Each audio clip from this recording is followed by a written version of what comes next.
Hola hermano y hermana en Cristo, hoy vamos a continuar con este capítulo 9 de la Biblia, Hechos de los Apóstoles. Vimos el capítulo pasado, lo que pasó con Felipe, Simón el Mago, pero también ya habíamos tocado un tema de Saulo. Para los que se acuerdan, vimos que Saulo mata a Esteban, sí, bueno, más bien, es cómplice del asesinato de Esteban. Él empieza a cazar a los cristianos, a todos aquellos que predicaban a Cristo y los encarcelaba, ¿no? Y vemos más adelante cómo también pues en algún momento los quería incluso matar. Ahorita en la Biblia nos menciona nuevamente este hecho. Vamos a ver cómo Saulo se encuentra con Cristo y cómo viene su conversión, ¿no? Al que actualmente conocemos como San Pablo en las cartas del Nuevo Testamento. Para aquellos que no saben, por eso cuando a veces en las misas se dice, ¿no? De la primera carta del apóstol San Pablo a los Corintios, o de la carta del apóstol San Pablo a los Filipenses, o de la carta del apóstol San Pablo a los Gálatas, etcétera. Entonces vamos a ver cuál es el papel de este Pablo, ¿no? Que bueno, Saulo, que después vamos a ver que nuestro Señor le cambia el nombre, lo rebautiza y lo conocemos como Pablo. Dice, Saulo encuentra a Cristo. Saulo no desistía de su rabia, proyectando violencias y muerte contra los discípulos del Señor. Se presentó al sumo sacerdote y le pidió poderes escritos para las sinagogas de Damasco, pues quería detener a cuantos seguidores del camino encontrara, hombres y mujeres, y llevarlos presos a Jerusalén. Mientras iba de camino ya cerca de Damasco, le envolvió de repente una luz que venía del cielo. Cayó al suelo y oyó una voz que le decía: «Saulo, Saulo, ¿por qué me persigues?». Preguntó él: «¿Quién eres tú, Señor?». Y él respondió: «Yo soy Jesús a quien tú persigues. Ahora levántate y entra a la ciudad. Allí se te dirá lo que tienes que hacer». Los hombres que lo acompañaban se habían quedado atónitos, pues oían hablar, pero no veían a nadie. Y Saulo, al levantarse del suelo, no veía nada por más que abría los ojos. Lo tomaron de la mano y lo llevaron a Damasco. Allí permaneció 3 días sin comer ni beber, y estaba ciego. Vivía en Damasco un discípulo llamado Ananías. El Señor lo llamó en una visión. «Ananías», respondió él. «Aquí estoy, Señor». Y el Señor le dijo: «Vete enseguida a la calle llamada Recta y pregunta en la casa de Judas por un hombre de Tarso llamado Saulo. Lo encontrarás rezando, pues acaba de tener una visión. Un varón llamado Ananías entraba y le imponía las manos para que recobrara la vista». Ananías le respondió: «Señor, he oído a muchos hablar del daño que este hombre ha causado a tus santos en Jerusalén, y ahora está aquí con poderes del sumo sacerdote para llevar presos a todos los que invocan tu nombre». El Señor le contestó: «Ve, este hombre es para mí un instrumento escogido y llevará mi nombre a las naciones paganas y a sus reyes, así como al pueblo de Israel. Yo le mostraré todo lo que tendrá que sufrir por mi nombre». Salió Ananías, entró en la casa y le impuso las manos diciendo: «Hermano Saulo, el Señor Jesús, el que se te apareció en el camino por donde venías, me ha enviado para que recobres la vista y quedes lleno del Espíritu Santo». Al instante se le cayeron de los ojos una especie de escamas y recobró la vista. Se levantó y fue bautizado, después comió y recobró las fuerzas. Saulo permaneció durante algunos días con los discípulos en Damasco, y enseguida se fue por las sinagogas proclamando a Jesús como el Hijo de Dios. Los que lo oían quedaban maravillados y decían: «Y pensar que en Jerusalén perseguía a muerte a los que invocaban este nombre. Pero ¿no ha venido aquí para encadenarlos y para llevarlos ante los jefes de los sacerdotes?». Saulo cada vez con más vigor demostraba que Jesús era el Mesías y refutaba todas las objeciones que los judíos de Damasco, y refutaba todas las objeciones de los judíos de Damasco. Al cabo de muchos días los judíos decidieron matarlo, pero Saulo llegó a conocer su plan. Día y noche eran vigiladas las puertas de la ciudad para poder matarlo. Entonces sus discípulos lo tomaron una noche y lo bajaron desde lo alto de la muralla metido en un canasto.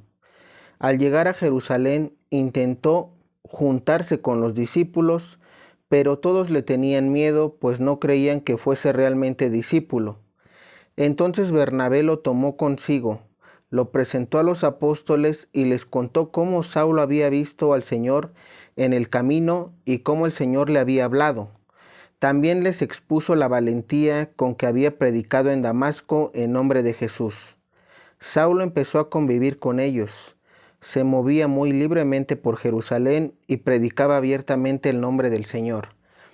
Hablaba a los helenistas y discutía con ellos, pero planearon matarle. Los hermanos se enteraron y lo llevaron a Cesarea, y desde allí lo enviaron a Tarso. La iglesia por entonces gozaba de paz en toda Judea, Galilea y Samaria.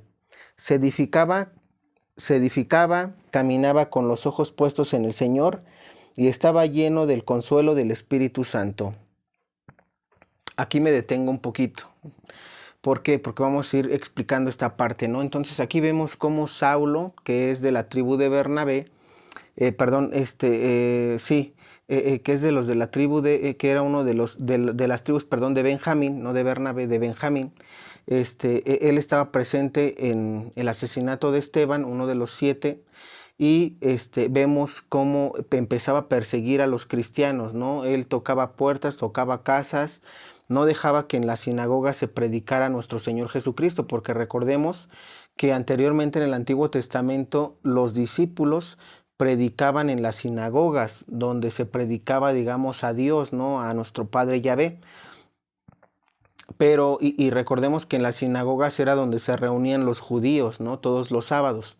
Vemos entonces cómo los discípulos iban y predicaban a Cristo, ¿no? Iban y debatían con los fariseos, con los maestros de la ley, todos aquellos que conocían de la palabra de Dios, pero que como tal no la llevaban a cabo, solamente tenían el conocimiento, lo enseñaban, pero no lo practicaban. Entonces esos eran los fariseos, los maestros de la ley. Entonces los discípulos predicaban a Cristo. Aquí vemos claramente cómo Saulo pide un permiso especial al sumo sacerdote, o permisos especiales, para que todos aquellos que predicaran a un Jesús, pues él pudiera, con el permiso del sumo sacerdote que había dado, pudiera encarcelarlos y en algún momento pues matarlos, ¿no? Entonces vemos cómo él obtiene ese permiso, va hacia Damasco para perseguir a los cristianos, a los que predicaban a Cristo, y en el camino vemos cómo tiene una visión de nuestro Señor Jesús. Nuestro Señor Jesús se le aparece y le dice: Saulo, Saulo, ¿por qué me persigues? Saulo en eso, pues él sí veía al Señor y lo escuchaba y le decía: ¿quién eres tú, Señor? Y nuestro Señor Jesús le dijo: yo soy Cristo a quien tú persigues. Y le da ciertas indicaciones, es decir, tiene esa visión. Digamos, Saulo en ese momento tiene su encuentro espiritual. Aquí me quiero detener un poquito. ¿Por qué? Porque Saulo, digámoslo así, era de una secta protestante. Ahorita podemos decirlo que pues él era judío, es una secta protestante porque no cree en Cristo. Y de alguna u otra manera, ¿por qué protestante? Porque protestaba contra Jesucristo, porque protestaba con las enseñanzas de nuestro Señor. Y precisamente aquí vemos cómo él tiene un encuentro espiritual. Es decir, decía Santo Tomás: hasta no ver, no creer. Y en este momento Saulo ve y cree, porque pues sí cree en él. Vemos que tiene 3 días en ayuno, sin comer ni tomar agua, está solamente rezando. De hecho se queda ciego. Se dice que tenía una especie de escamas en los ojos, ya no veía. Y pues bueno, vemos cómo le dice nuestro Señor de indicaciones de que se quede en tal lugar, una casa de discípulos, de apóstoles de nuestro Señor Jesús. Para ello, pues aquí nos vamos a percatar de algo principalmente: que todos los hermanos separados, protestantes, sea la doctrina que no sea católica, Todos ellos necesitan un encuentro espiritual, una experiencia espiritual así como la que tuvo Saulo. ¿Para qué? Para que ellos también crean que se han equivocado, que están fuera de la verdadera iglesia, de la verdadera doctrina que es la Iglesia Católica. ¿Cómo pueden obtener este tipo de hermanos separados esta experiencia? Pues obviamente a través de un retiro espiritual, un retiro que ofrece la Iglesia Católica, ¿no? De renovación carismática en el Espíritu Santo, y en fin, ¿no? Puede haber diferentes retiros, pero sobre todo los de iniciación, que son estos, a los cuales los hermanos deberían ir para que tuvieran ese encuentro como lo tuvo Saulo. Ahora, esto también es digamos, es paralelo o es un paralelismo a lo que vamos a vivir. Recordemos que estamos próximos al aviso. Recordemos que también las profecías del Padre Michel nos han mencionado que el día del aviso todos tendrán esa iluminación de las conciencias, donde todos y cada uno de nosotros, católicos y no católicos, es decir, de doctrinas separadas, van a tener este encuentro como lo tuvo Saulo. Eso es algo, es lo más bonito que vamos a vivir o que van a vivir las personas, no sabemos, ¿verdad? Pero para todos aquellos que vivan esa experiencia se van a dar cuenta que están en la religión o en la doctrina que no es correcta, y nuestro Señor es el que los va a reprender, como nuestro Señor reprendió a Saulo. ¿Cuántas veces nosotros a veces vamos y les predicamos, o tenemos inclusive familiares que se han separado de la verdadera iglesia y se han ido a otra, y nos cuesta, ¿no? Porque a veces les decimos, oye, estás mal por esto, oye, estás mal por lo otro, mira que eso lo enseñamos en la iglesia, pero tú no quisiste, digamos, meterte más, aprender más, y por eso te engañaron, y pues no nos creen, ¿no? Tal era el caso ese es un ejemplo de por ejemplo, Esteban. Nosotros éramos como Esteban, o somos como Esteban, que predicamos, que les decimos, que corregimos, pero que ellos, en lugar de aceptarlo, pues casi nos quieren matar y apedrear como Esteban. ¿Qué es lo que les falta a ellos? Que ellos precisamente lo que quieren es lo que le pasó a Saulo: que Dios me hable, que Dios sea el que me reprenda, que Dios sea el que me diga, y yo quiero ver a Dios para que Él sea el que me corrija, no tú. Entonces, esto lo vamos a ver próximo en el aviso. Repetimos, por profecías del Padre Michel se dice que muchas personas que están en doctrinas separadas van a regresar a la Iglesia Católica. ¿Por qué? Porque nuestro Señor Jesús es el que los va a reprender, es el que les va a decir que se equivocaron y tienen que volver a la verdadera iglesia. Algo bonito, ¿no? Porque Dios no va a matarlos como ellos, ¿no? Que quieren apedrearlos, ¿no? Nuestro Señor simplemente con ese amor los va a corregir, les va a mostrar sus faltas, y ellos mismos, pues obviamente, así como Saulo, van a regresar a la verdadera iglesia y van a predicar al verdadero Cristo. Y ahora sí, ellos van a predicar al Cristo que predicamos y que tuvimos que predicar desde el Nuevo Testamento, ¿no? El Cristo que predicaba Pedro, el Cristo que predicaba Juan Apóstol, el Cristo que predicaba Santiago y Matías y todos los demás, ¿no? Todos los 12 discípulos. Entonces, para que más o menos lo vayamos teniendo en cuenta. Ahora, vemos más adelante cómo, pues precisamente a través de estos, vamos a hacer también aquí a recordar algo, cómo los días de ayuno, más bien, sí, vaya, días que tú puedas ayunar, días que tú puedas hacer oración, vamos a ver cómo también tienen un peso muy bueno. Aquí este tipo de ayuno que hizo Saulo es como el ayuno que hizo Esther. Recordemos que en el Antiguo Testamento también tenemos el ejemplo de Esther. Y vemos cómo el ayuno de Esther y de Saulo es seco, es decir, no es ni a pan ni agua, como nuestra Madre María en Medjugorje, la Santísima Virgen María en Medjugorje nos ha puesto ejemplo, ¿no? Nos ha tratado como que, perdón, con más cariño, nos ha dicho pueden ayunar, que sea pan y agua, es decir, si nos permite tomar un poquito de agua, un poquito de pan y listo. Pero vemos cómo en el Antiguo Testamento no era así. Vemos inclusive aquí en el Nuevo Testamento cómo Saulo también, es decir, es un ayuno seco, un ayuno para mí de los más fuertes es este. ¿Por qué? Porque realmente no comes nada y no tomas nada durante 3 días. ¿Para qué? Para que, digámoslo así, en ese tercer día que es también un paralelismo a los 3 días que estuvo nuestro Señor sepultado, ¿no? Vemos cómo resucita tu alma, tu espíritu, resucita en un hombre nuevo, en una persona nueva, convertida, y que precisamente es eso lo que a veces muchos necesitamos, ¿no? Nosotros a veces, precisamente en los retiros de renovación, ¿qué es lo que se hace? Son 3 días digamos, de retiro, donde precisamente, digo, no son tan estrictos porque realmente se ha perdido también ese tipo de exigencia. No es como que no comas nada ni tomes nada y que no duermas, al contrario, digo, se ha relajado esto, pero para que realmente un ayuno de este tipo sirva, debe de ser como lo hizo Esther y como lo hizo Saulo, para que precisamente tu alma, tu espíritu renazca en una persona nueva y puedas ahora sí, digámoslo así, tener esa conversión que nuestro Señor Jesucristo quiere para ti. Por dar este otro ejemplo, ¿qué otra cosa se me puede pasar? Bueno, ya después de ahí vemos cómo una vez que una persona se convierte, aquí es donde vemos, también podemos dar este ejemplo. Después de que una persona se convierte, vemos las maravillas que Dios hace en tu vida. Empiezas a dejar las cosas que tú tuviste en el mundo. Por ejemplo, en este caso, Saulo ya no persiguió a los cristianos, al contrario, empezó a predicar él mismo a Cristo. Vemos cómo también se dice que empezó a debatir con todos los judíos de Damasco, donde él precisamente iba con el permiso del sumo sacerdote a encarcelar a todos aquellos que predicaran a Cristo, pero vemos cómo él empieza a predicar a nuestro Señor Jesucristo y vemos cómo inclusive sus propios amigos judíos con los que estaba querían matarlo. ¿Por qué? Porque también empezó a predicar a Cristo. Entonces, otra de las grandes cosas muy, muy, muy padres y muy bonitas que uno, es un ejemplo inclusive en nuestra vida, ¿no?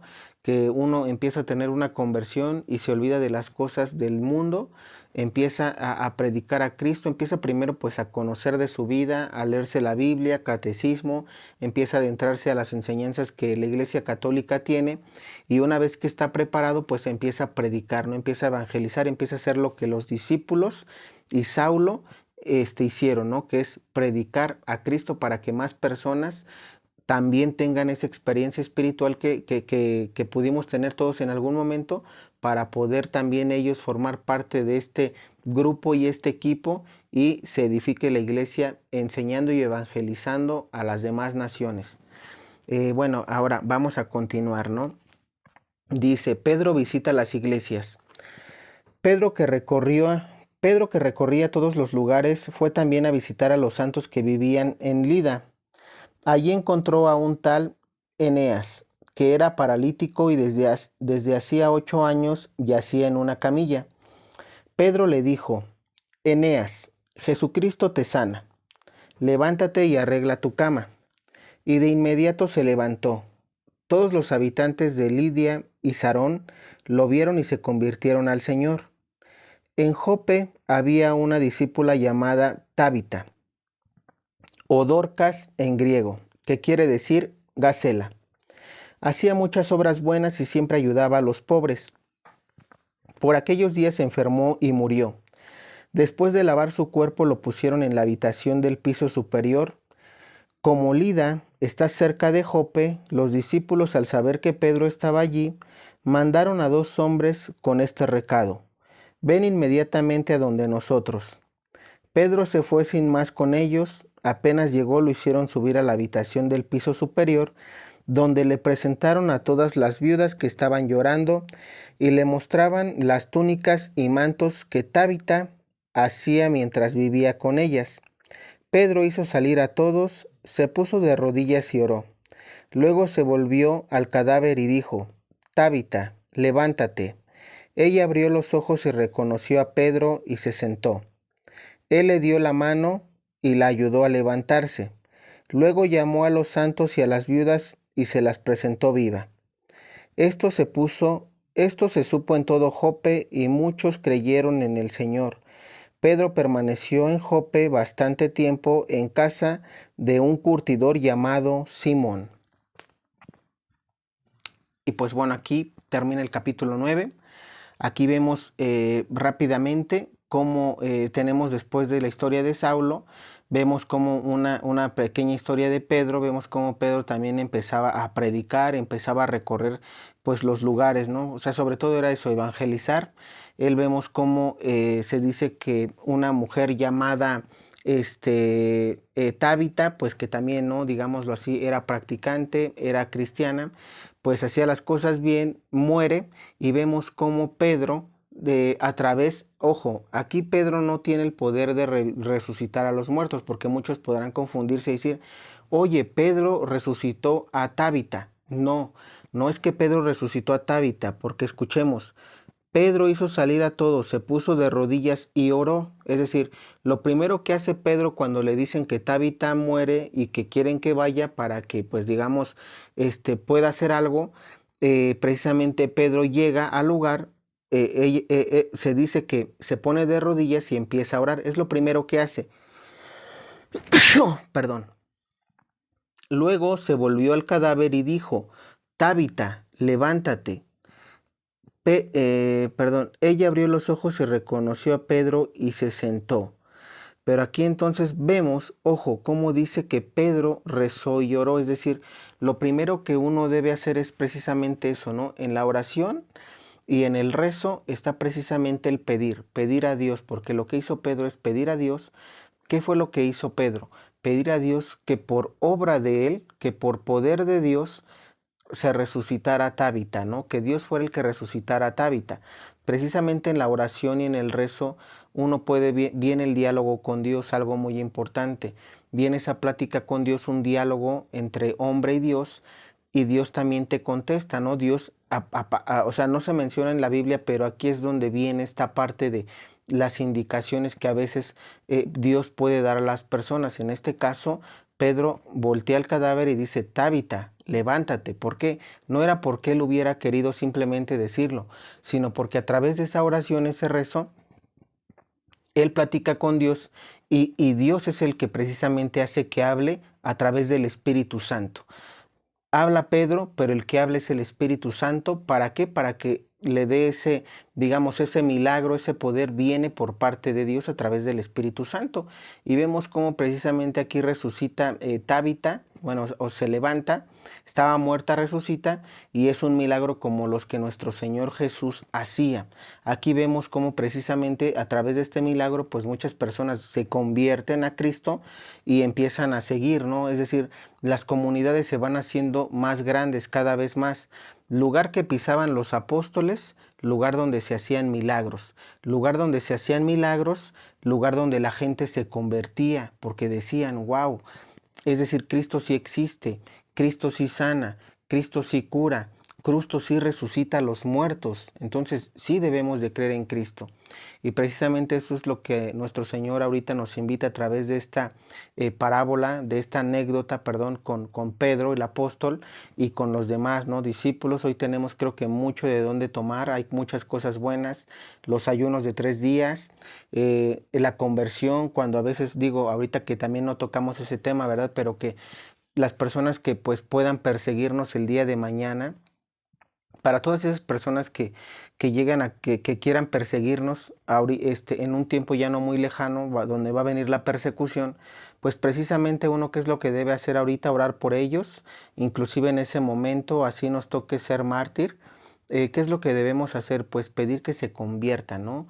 Porque finalmente este tipo de personas, imagínate, ¿no? Que en algún momento dado nos lleguen a matar, lleguemos a morir mártires, pero qué bonito sería que ese tipo de personas que pudiera matarte o que pudiera matar a los cristianos, el día de mañana se convirtiera y predicara, ¿no? Vamos a ver más adelante cuando empecemos a terminar el libro de Hechos de los Apóstoles, que el final de este Saulo, pues no es también muy bonito, ¿no? Porque finalmente también termina siendo mártir, pero es algo bonito, ¿por qué? Porque él ya muere siendo mártir, pero muere convertido, es decir, ya muere predicando a Cristo. Él curiosamente mata a los cristianos y termina siendo cristiano y terminan, digamos, su muerte termina como la de, digamos, tipo Esteban, ¿no? Es decir, predicando a Cristo, ¿sí? Tiene un final diferente al de Esteban, pero a lo que voy es que termina dando la vida por la prédica de nuestro Señor Jesucristo y eso es lo más bonito. Cuando uno muere siendo mártir predicando la palabra de Dios, en automático es el reino de los cielos. Ya no hay purgatorio, porque el purgatorio precisamente es eso, el martirio. Y pues bueno, con eso me despido. Espero que haya sido de mucha ayuda para ti, sobre todo para estos tiempos que vivimos. Recordemos que todos la palabra de Dios que ahorita estamos estudiando hay que aterrizarlos a los últimos tiempos, porque eso es lo que nuestro Señor quiere, es lo que nos pide, ¿no? Es decir, tener esa fuerza que tienen los apóstoles para predicar, para hacer que regresen a Cristo, y que el día de mañana, si nos toca morir como Esteban, como Saulo, pues no hay problema. Vamos a morir predicando a Cristo, y eso es lo que es lo más bonito que nos puede pasar. No, que no muera uno por nada, que no muera uno llevándose las manos vacías, y que cuando te presentes ante Cristo, ante nuestro Padre Yahvé en su juicio particular, pues no tengas que ofrecerle, ¿no? No le lleves las manos vacías a Dios. Entonces esto espero que haya sido de mucha ayuda para ti. Que Dios te bendiga y nos vemos en un próximo video.